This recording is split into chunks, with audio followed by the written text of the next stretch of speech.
So welcome to my new YouTube show. Coming up in today's show, we'll look at that Game Week 33 captain, but also let's have a look at some of those fixtures coming up, because we now know all the double game weeks that are locked in. And some teams, Brighton, still have 3 double game weeks to go. We're going to look at the recovery as well, and of course, focus on some very attacking options at Liverpool. So, first up, state of play. Game Week 34, which will be this coming weekend, sees 6 teams double. We've got Brighton, Fulham, Liverpool double, City double, United and West Ham, all with a double, okay? Then in game week 36, we'll have 2 teams that double. That'll be Brighton and Newcastle. And then following that, game week 37, 4 teams double, which also includes Brighton, Chelsea, Man City and United. But first up, game week 33, with a deadline on Tuesday evening, we have a single game week before at the weekend, that double game week 34. So, who do we like? The team doubling, of course.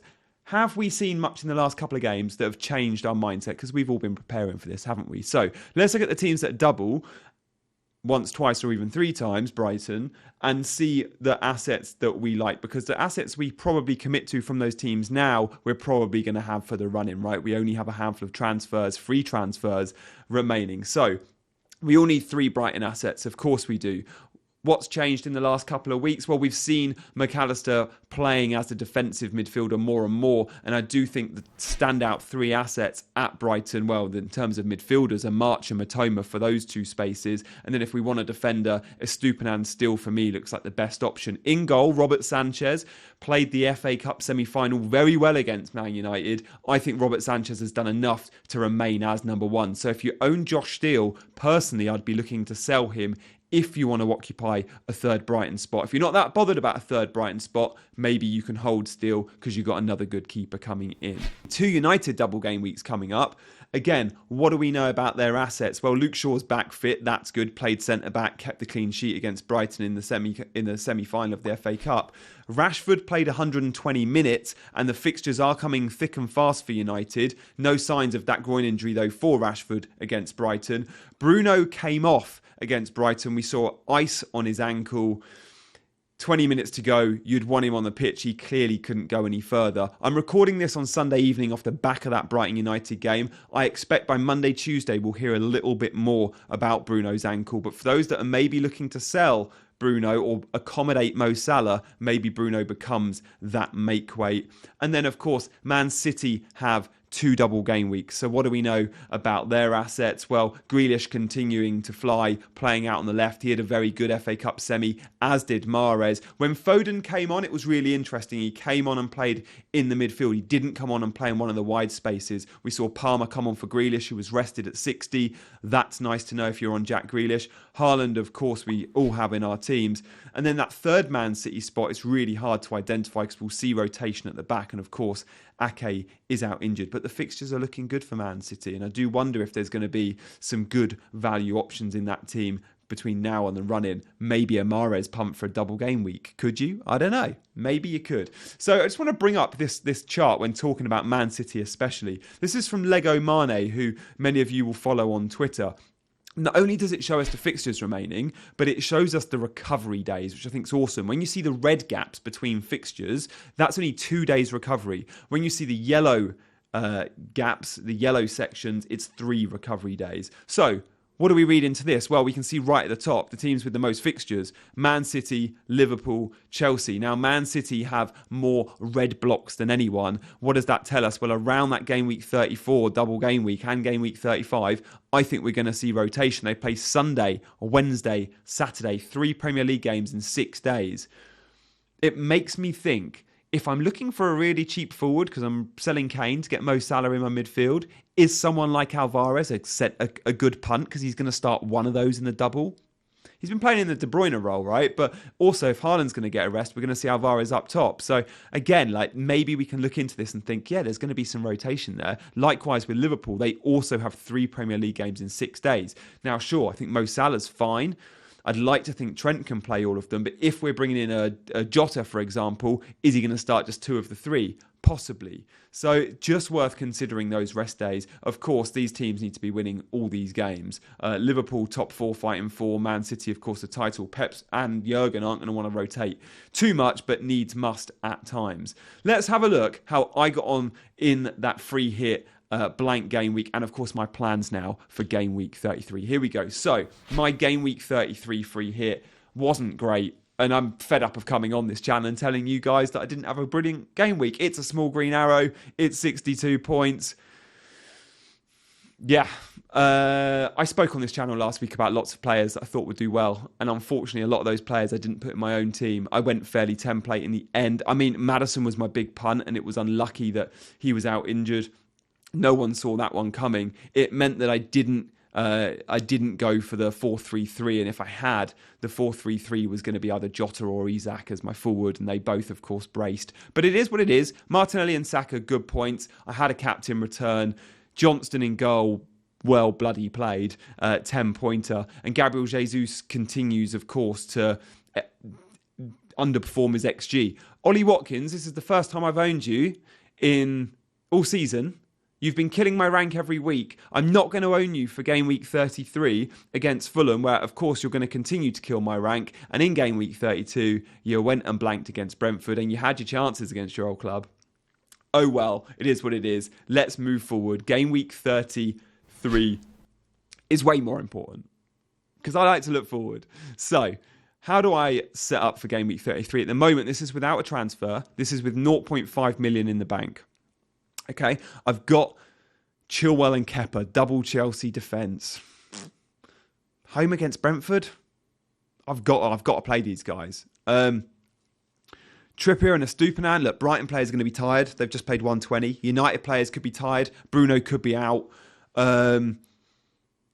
It's a difficult one, but at the same time, this game week for me is all about taking your time, being patient, knowing that again on Thursday, Friday, we're going to be making another set of transfers ahead of a double. And I want as much information as I can get going into that double, especially knowing I'm going to probably be taking a hit and I need Liverpool players. But I think I can resist Liverpool players for 1 week against West Ham.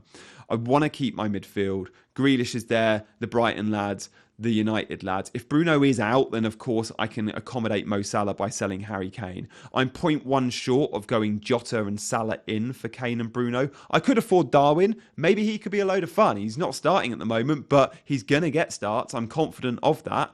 So that is an option for me if Bruno, for example, was ruled out. The annoying thing about Bruno, guys, is the Erik ten Hag press conference will be on Wednesday ahead of a Thursday game. The FPL deadline is Tuesday. So I hope we find out more in the next 24, 36 hours. But it's unlikely we'll get concrete information on Bruno, in my opinion. But of course, I am recording this on Sunday evening. So maybe there is information out there. I would suggest searching me on Twitter. I'll be updating us all on Bruno. Injury news on my timeline. Harry Kane, I'm okay playing against United, but at the same time, I'm okay selling. And Haaland obviously is in there for captaincy. We're going to talk about captaincy in a minute. I do have Havertz on my bench, and I know you're all thinking, what's Havertz doing there? It's an okay fixture. He did well in the first half against Real Madrid. Maybe he gets a run out. I'm obviously keen to get rid of him sooner rather than later. But look, the team I really want to identify this week is Liverpool. Whether that's ahead of 33 or 34, I'm not quite sure yet. But let's have a look why I like Liverpool so much. Well, the ceiling is there, isn't it? They're scoring goals for fun. They're attacking for fun. They're shipping goals too. Look, they've got the pick of the fixtures. They've got 2 home games in the double game week, right? The double game week in 34 is Fulham at home and Spurs at home. 2 incredible fixtures, in my opinion, at Anfield. I want double, if not triple Liverpool by then. And how can I get there? Well, it will mean surgery. It will mean a -4. It could mean a -8. But I think it will probably be worth it. Will I commit to Liverpool in 33? I still am not sure. I might be holding for the 34 fixture and just let them play against West Ham and have another week of eye test scouting.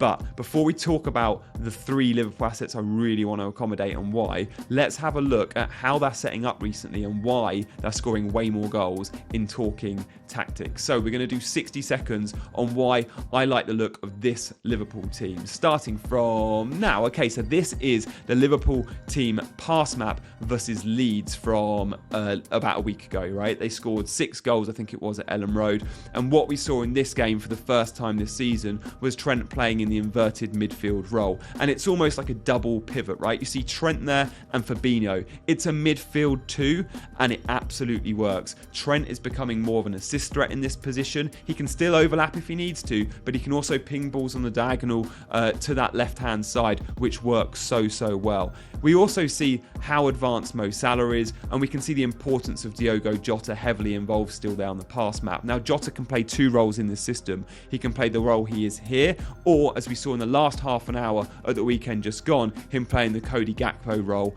up front. This Liverpool pass map looks good. It has a clear identity and it leads to goals. It's still leading to them conceding goals, but that doesn't matter for the time being in FPL. There we go. That's my 60 seconds just about up. We're not buying Liverpool players for clean sheets, which is why I'm not massively in love with the other defenders, but Trent, definitely one to look at. So, is Jota now an option? I mentioned he's played in both roles, in the Gakpo role as well as wide left. Look, he's braced in his last 2.